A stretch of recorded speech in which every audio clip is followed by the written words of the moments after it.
But I'm excited again to be here today to talk about some of the interesting things up here in Northeast Indiana. So Indiana is comprised of a diverse landscape that ecologists today recognize as 12 distinct natural regions.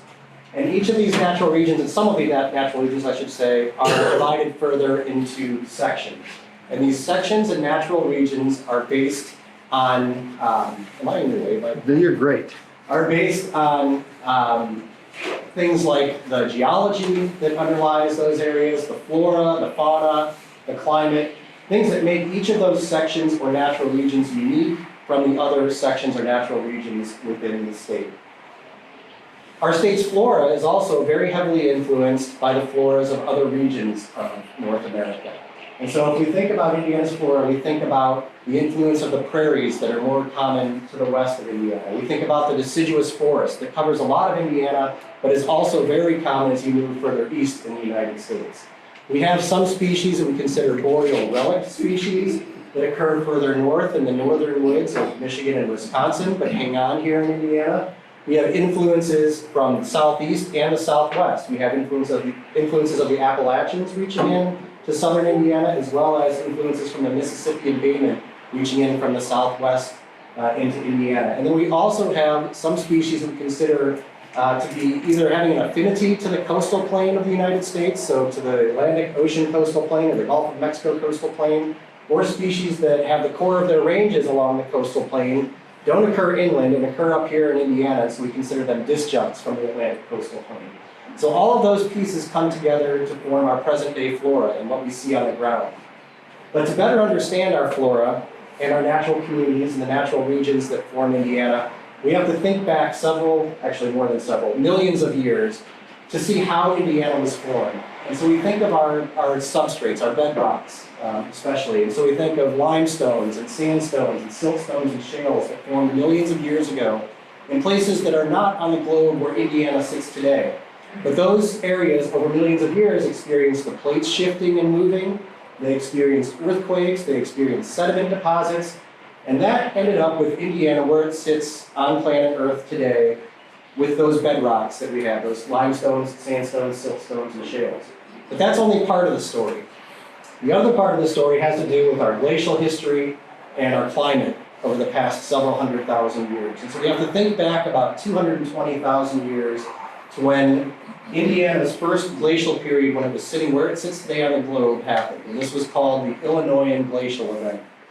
And that Illinoisan glacial event, again, started 220,000 years ago, and that glacier, that large sheet of ice, advanced onto Indiana from the north and covered about 4/5 of the state. So Indiana at that time probably looked something like this, when the only place that wasn't covered with ice was this little finger right in here. Everything else was covered with ice for about 110,000 years until 110,000 years ago. Our climate warmed, that glacial ice sheet started to retreat back to the north, and Indiana was free of ice for a period of time until 70,000 years ago, when our second glacial advance happened, and this was called the Wisconsin glacial event. And during that time, 70,000 years ago, again, our climate got really cold, and another sheet of ice advanced over most of Indiana, covered about 2/3 of the state, and stopped right about there. And so that sheet of ice covered Indiana from 70,000 years ago to about 13,000 years ago when the climate started to warm, and that pushed that sheet of ice back north up to where the glaciers exist today up in the Arctic. You can really see how those two glacial events in the last 220,000 years shaped our natural regions. Again, this was the area right in here that was not covered with ice 220,000 years ago. And so that left this southwestern lowlands natural region and southern bottomlands natural region, which was covered by ice, and this bluegrass natural region, which was covered by ice. But in between them, the Shawnee Hills natural region and the Highland Rim natural region were not. So we have this almost vertical arrangement of the natural regions because of that ice sheet covering those two lobes on the east and west of the Shawnee Hills and the Highland Rim. And then 70,000 years ago, when the ice advanced down to here, you can see how that affected the landscape because we have these very irregular shapes that are based on where the different lobes of that glacier advanced to and the moraines that they left. when they retreated back, the soil piles that they left on the landscape. And so these glacial events really affected what we see in our natural regions today. As that last ice sheet retreated 13,000 years ago, when the climate warmed, the flora changed along with that retreating ice sheet. So initially, it was still really cold, and the ice was retreating away, and Indiana's flora was largely tundra vegetation. You can think of Indiana looking like a tundra. It's kind of incredible to think that. As the climate continued to warm, some conifers started to move in, especially spruce. We can look back at the pollen records and see that spruce was a dominant tree in Indiana back at this time as the climate started to warm. So we had a spruce-dominated landscape. The climate continued to warm. The spruce couldn't tolerate that, so they got pushed to the north, where they sit today up in Michigan and in Wisconsin. And the deciduous trees started to move in. The things that we see today as our deciduous trees started moving in, to the point that they became the dominant landscape until a period of about maybe 9,000 years ago to 6,000 years ago. And during that 3,000 year period, we had really hot and really dry weather climate in Indiana. And this was a period of time known as the hypsothermal period. And so during that hypsothermal period, with the really hot, really dry climate, droughts were very commonplace, long extended droughts. And you know the trees can't really tolerate drought very well. In addition, those droughts led to fires advancing across Indiana. So when that happened, those deciduous trees got pushed to the east, and the prairie from the west moved into Indiana and covered much of the northern part of the state for that period of about 3,000 years. Well, then the climate started to cool again, and precipitation increased, so it got moisture here. When that happened, the Native Americans saw those effects of that fire, and they said, hey, we want to manage this land in a way that we can more easily hunt our food, and we can more easily see our enemies coming. So they started to use fire in a way to manipulate the landscape to keep those areas as prairie that would have otherwise reverted back to forest as the climate was cooler and moister. And so they kept some areas open, small pockets of prairie throughout the eastern portion of Indiana. But when the colonists first arrived in Indiana, what they saw was this expansive prairie in this grand prairie region, mostly forests throughout the rest of the state, glades and barrens down in the southern part of the state, wetlands scattered across the landscape, fens and bogs, and the things I'll talk about moving forward. So that's essentially what's happened in the last millions of years, just condensed down to a few minutes, to help us understand what our flora looks like today and why it looks like it does today. So today I'm going to be focusing, though, on Northeast Indiana. And when I'm talking about Northeast Indiana, I've arbitrarily assigned this 15-county region that's outlined in red here to be Northeast Indiana. And you can see that Northeast Indiana falls into three of these natural regions. This is the Northern Lakes Natural Region, the Central Till Plain Natural Region throughout much of the central portion of the state, and the Black Swamp Natural Region. And I'll talk a bit about each of those, but I just want to kind of show you this Northeast Indiana region again. So I'm considering Northeast Indiana, you can't read those counties, I'm sure, but Northeast Indiana extends up to the Michigan line at the north, the Ohio line to the east, and I've got Elkhart County in the northwest corner, down to Grant County in the southwest corner, and Jay County in the southeast corner, for what I'm defining as Northeast Indiana for the purposes of today. So this Northern Lakes Natural Region, as you look at this region, it's this brownish colored, wedge-shaped region in the northeast part of the state. And you can see it's very well defined by these topographic lines that show up on this map. And these topographic areas are some of the moraines that were formed by the lobes of the Wisconsin glaciation event. And so there were three lobes within the Wisconsin glaciation event that formed this Northern Lakes Natural Region. There was a Lake Michigan lobe that came in from the northwest, which eventually led to the formation of Lake Michigan. There was an Erie lobe that came in from the east that eventually retreated back and formed what we now know as Lake Erie. And there was a Saginaw lobe that came in from the middle of those. And you can see where those three lobes of the glaciers came together, we have these morainal features. And so this is considered the Maxentucky moraine, this is considered the Packerton moraine, and then these couple of moraines right in here are the Mississinewa and the Salamone moraines. And those four moraines form the boundaries of that Northern Lakes Natural Region. So again, this was at the intersection of those three lobes of the Wisconsin Glacier. This part of the state has really deep soils. Because of all those loads of the glaciers coming together, depositing all that soil as they retreated, some of the soils within this Northern Lakes Natural Region are over 500 feet deep before you reach the bedrock underneath them. So really deep soils.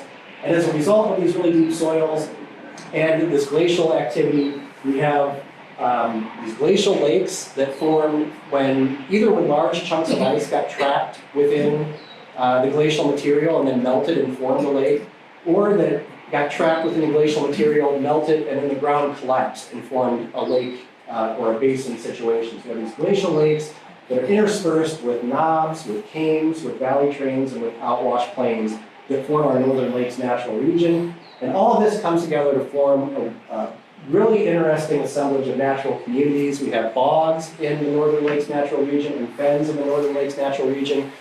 Within Indiana, if you want to see bogs and fens, this is the place to go. It has the greatest accumulation of those two unique wetland types. If you're not familiar with bogs and fens, a bog is a wetland that's situated within a basin, so you think of like a bathtub where water can really only come in from runoff from the surrounding areas. It doesn't really enter via groundwater, though we do have some that have some groundwater influence as well. But they're really in that depressional basin-like situation. They're often acidic, sometimes they can be a bit more neutral. Fens, on the other hand, are systems that have a groundwater influence to them. They're often on shallow slopes. Sometimes they're adjacent to lakes or streams or creeks as well. And these areas are very often calcareous, but sometimes they're more neutral and they can even be acidic in the case of poor fens. So we have bogs and fens, we have these glacial lakes that form in the way that I talked about that are really common in this Northern Lakes Natural Region. That's where it gets its name. We have marshes, which are wetlands that don't have trees in them. These are often around the perimeters of some of these glacial lakes. We have prairies ranging from wet prairie to mesic prairie. Many times these prairies weren't expansive like we had in the Grand Prairie region, but they did still exist at the time of European colonization. Sedge meadows, unique wetland types that are dominated by sedges and often have some groundwater influence as well. Swamps, which are wetlands that have trees in them. Seeps and springs. Wet sand flats, which are pretty unique communities and wet muck flats that occur, and I'll talk about some of these in a bit, that occur in these glacial lake basins as well. And then a variety of forest types. Dry mesic upland forest. Mesic means moist, so a dry mesic upland forest isn't the moist soils. It's a little bit drier, but it's not as dry as a dry upland forest, so it's sort of intermediate there. Think oak hickory with dry mesic upland forest. But also mesic upland forests, think beech maple in that situation, and a variety of floodplain forests as well. So all of these different natural communities come together within the Northern Lakes Natural Region. And on top of that, this is a place where we find a lot of these coastal plain disjunct species. They occur in these wet sand and wet muck flats around the perimeters of some of these glacial lake basins. The Central Till Plain Natural Region forms this huge area, the largest natural region in Indiana, throughout the middle third of the state. And within northeast Indiana, we're really talking about this this Bluffton Till Plain section of the Central Till Plain Natural Region. There's a very small portion within the Tipton Till Plain that's in northeast Indiana. We're going to ignore that because it covers just a tiny corner of Grant County. So within this Bluffton Till Plain of the section of the Central Till Plain Natural Region, as you look at this map, you'll see these almost concentric lines, which are moraines that formed as that Erie lode was retreating back after it had reached its furthest extent. And so the glacier would retreat a bit and would drop a bunch of soil, typically sand and gravel. Retreat a bit, drop a bunch of soil, sand and gravel. And it continued to do that. You can see the remnants of that on this map with those concentric rings. So I mentioned the northern boundary of this natural region being the Packerton Moraine, the Mississauga Moraine, and the Salmon Moraine. And the southern boundary is this moraine that runs through here. This is the Union City Moraine, and it's bordered to the east by the Fort Wayne Moraine. So again, this Central Till Plain Natural Region was formed during that Wisconsin glaciation event. Within the Bluffton Till Plain section, we have what we consider a topographically homogeneous terrain, which doesn't mean that it's flat. It just means that it's flat and then a ridge, and a flat and then a ridge, and flat and a ridge. So we have these valleys that are cut through by these moraines.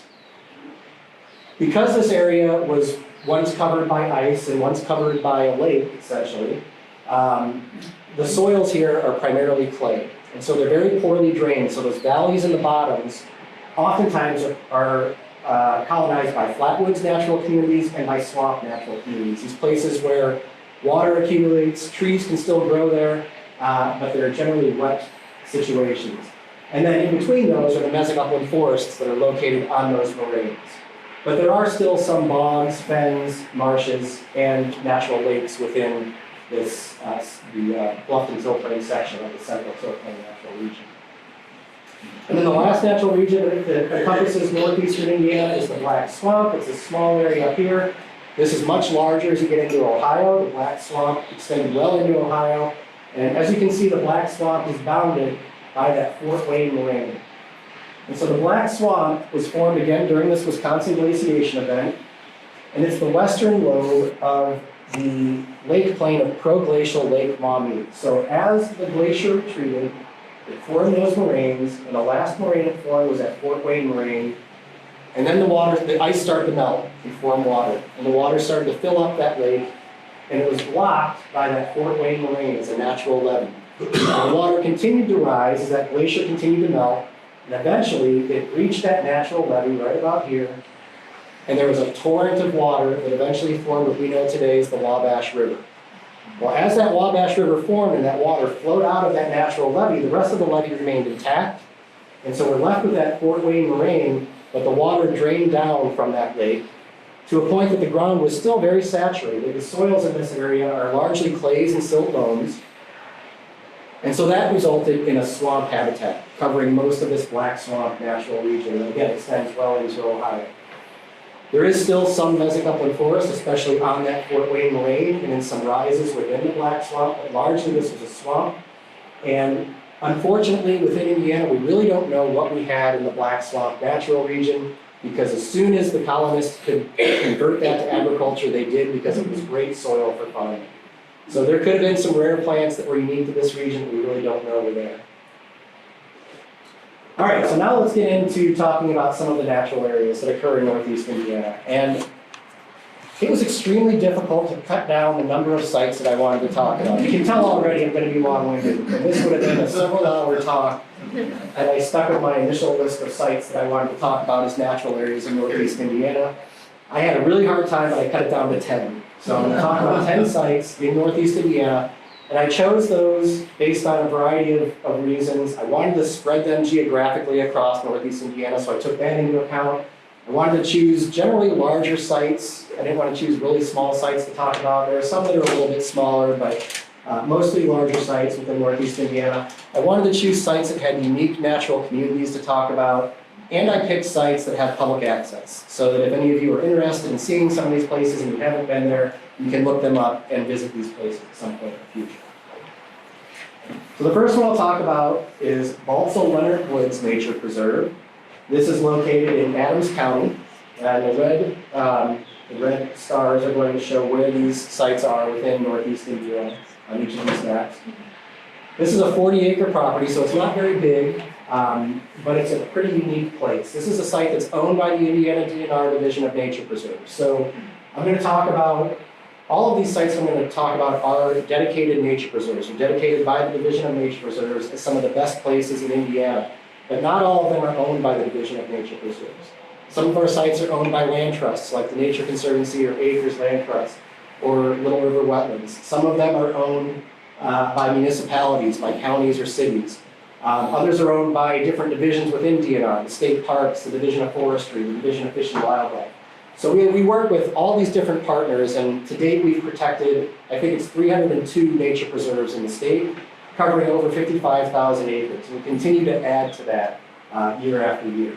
But this is a site that's owned by the DNR Division of Nature Preserves, and it consists of an old-growth mesic and wet mesic flatwoods forest. So what that means is we have topography that's relatively level, but there are these small undulations, and in the slightly drier areas we have oak and hickory dominating, and in the slightly wetter areas we have some of the wetter oaks like pin oaks and swamp white oaks, as well as cottonwoods and sycamores dominating the landscape. And we end up, you can't see it real well in this photograph on the screen, but there are pockets of water through here, especially in the spring, that are vernal pools that are excellent for amphibian breeding habitat. Blue Cast Springs Nature Preserve is located in Allen County. It's owned by Acres Land Trust, and it's about 90 acres in size. Not all of that is dedicated as state dedicated nature preserve, but the best parts of it are. There's some young forest as well. The parts that are dedicated as nature preserve consist of flatwoods forest and floodplain forest. You can definitely see the water right over here in this flatwood, so these little pockets of water that are vernal pools. There's also a really wonderful display of wildflowers, spring wildflowers at this site in these flatwoods. So if you want to see some good wildflowers in the spring, you might go to Blue Cast Springs Nature Preserve. The drier portions of these flatwoods are dominated again by oak and hickory, typically white oak and shagbark hickory. And then in the floodplain habitat, there are a variety of trees that you would expect in floodplains like silver maples, sycamores, willows, and cottonwoods. And buckeyes as well are very common at Blue Cast Springs. Okay, we're going to move up into Elkhart County, and this is one of my favorite nature preserves. I'm going to say that a couple of times. This is one of my favorite nature preserves in Northeast Indiana, but I have a lot of them. Boot Lake Nature Preserve is owned by the Elkhart County Parks, and they own about 270 acres, and we dedicate a portion of that as state dedicated nature preserve. And this is just a wonderful place. If you're there during a wet year, what you're going to see at the end of this boardwalk is a lake. You're going to see aquatic plants. You're going to see white water lily and spatterdock and water shield and purple bladderwort. But if you're there either during a dry year or late in the season when the water levels have dried down, this is what you're going to see in that lake basin. The water dries down and those marsh species from the edges fill in over this muck and sand flat habitat. So this is a kettle lake, it's a depressional lake that during dry times fills in the muck vegetates with particularly these coastal plain disjunct species. So this place is dominated by species that if you were to go to the east coast of the United States, along the coastal plain of the Atlantic Ocean, you would see some of these plants like tall beak rush and long-beaked beak rush and dwarf umbrella sedge. These are plants you probably haven't heard of, many of you, but they're these annual, in many cases, annual sedges that fill in these muck habitats, and they're things that don't occur if you get outside of northern Indiana until you get to the coastal plain of the United States. It's really an incredible phenomenon that we have these things at all. And the idea behind how we got them is there were these short distance dispersal events by birds where they would pick them up either on their feet or through their digestive systems, move them a short distance to an appropriate habitat, and those plants would live there for a while. Over time, they would do another short distance dispersal. This is over long periods of time, not short time. Do another short distance dispersal to another appropriate habitat. Eventually, they made it all the way to the Great Lakes region. Well, since that time, conditions have changed. Naturally, conditions change to where those appropriate habitats that are inland are no longer appropriate habitats for those species, so they no longer exist, but they still exist up here in the appropriate habitats in northwest and north central Indiana. Really incredible that we have them. I'm getting into more than I was going to talk about, but I love these plants. They're genetically isolated from the main portion of their range, so I feel like at some point, maybe not in our lifetimes, maybe not in our kids' lifetimes, at some point they will be described as new species. Because they're genetically isolated, they're going to change because they can only interbreed with that genetics that they have within this specific region. So we're going to see new species described that are endemic to the Great Lakes region that are these coastal plain disjuncts. So it's pretty cool too. So this is the best part about Boot Lake, but there are also shrub swamps that are dominated by buttonbush. There are upland forests that are mostly dry mesics or oak hickory type forests. And there's a prairie planting as well that you can walk through. So the Cedar Creek Corridor, I couldn't choose a single site within the Cedar Creek Corridor to talk about, so I lumped a bunch together and called it the Cedar Creek Corridor. You can see how I lumped them when you look at the ownership here. It ranges from DeKalb County down into Allen County, runs along Cedar Creek, and most of this work has been done by Acres Land Trust, but they've worked with other partners as well to protect these properties along the Cedar Creek Corridor. So Acres, Isaac Walton League, Nature Conservancy, Girl Scouts, Allen County Parks, and there are some private properties still that Acres is working on acquiring that make up about 1,400 acres along Cedar Creek. Really an incredible corridor. and it's full of exciting plant communities. So we have these upland forests that are largely dry mesic, so oak hickory forests in the higher areas and on drier soils within the Cedar Creek corridor. And some of those are old growth forests as well. We have floodplain forests that range from being mesic floodplain forest, where you have beech and maple growing along these streams or creeks, all the way to wet floodplain forest, where it's more sycamore and willow dominated. We have swamps, which are, again, forested wetlands that have species like pin oak and swamp white oak in them. Shrub swamps that are largely dominated by buttonbush and swamp rose. We have circumneutral seeps, areas where skunk cabbage is common on low hillsides and then also in some of the bottoms. And in some of these cases, these circumneutral seeps are even fen-like, where we have species like poison sumac, swamp thistle, swamp betony, all growing together in these seeps. And then there are even these hill prairies that occur along the Cedar Creek corridor. And so these hill prairies are really exceptional places. You can see the steep slope here. And on that slope, we have species that you would typically find in a mesic or dry mesic upland prairie. Things like blazing star, things like prairie dot, some of the prairie grasses like big bluestem, little bluestem, and Indian grass all occur in these small but really impressive little hill prairies along Cedar Creek. So that Cedar Creek corridor, these organizations have really done a fantastic job in protecting a really impressive corridor along Cedar Creek. Douglas Woods Nature Preserve, this is largely protected by the Nature Conservancy. There are some private properties involved as well. This one, I said that I picked properties that were open to the public. This one might not be open currently to the public. It had been in the past. I think it's closed temporarily. So you may not be able to visit Douglas Woods currently. But it's located on the Steuben-DeKalb County line. There are properties on both sides of that county line. And it makes up about 1,400 acres in total. So it's a very large, for northeastern Indiana, chunk of land that's protected by, mostly by the Nature Conservancy. Within Douglas Woods, we have a variety of upland forests, these being both dry mesic, so oak hickory, as well as mesic, so beech maple forests that have lots of good spring wildflowers. Some of these forests are old growth as well, so you will find some pretty large trees at Douglas Woods Nature Preserve. There's also floodplain forests dominated by silver maple. There's swamps dominated by buttonbush, or swamps that are dominated by the wetland trees, and shrub swamps that are dominated by buttonbush. And there is some pond natural habitat as well at Douglas Woods Nature Preserve. There also are a couple of species that we consider to be boreal relic species. So these are things that occur further north, up into Michigan and Wisconsin more commonly. And they're barely hanging on down here in northern Indiana in places where the climate is still cool enough for them. And some of those species occur at Douglas Woods as well. And the Spurgeon Woods Nature Preserve in Noble County is owned by Acres Land Trust. It's about 65 acres. A large portion of that is dedicated to the state-dedicated nature preserve. This is a fabulous place for spring wildflowers as well. If you go there in the spring, you'll see a great diversity of wildflowers. It's dominated by upland forest, but the upland forest here is primarily mesic upland forest. So we have beech, maple, and tulip as the dominant trees, with some red oaks as well. Those are up on the higher ground. On some of the slopes and down towards the bottoms, we get these circumneutral seeps where you can find lots of skunk cabbage and spring cress, things like that growing in these circumneutral seeps. One of the interesting facts about Edna Spurgeon Woods is that it has these glacial deposits that are called kames. So a kame is a mound of soil, typically sand and gravel, that was left by the glaciers, basically where it was pinched by two different parts of the glacier, and the soil filled in as it came off of those glaciers and formed this mound, and then the glaciers moved away and left that mound of soil. So we see these mounds, or this knobby topography, very commonly in the Spurgeon Woods Nature Preserve.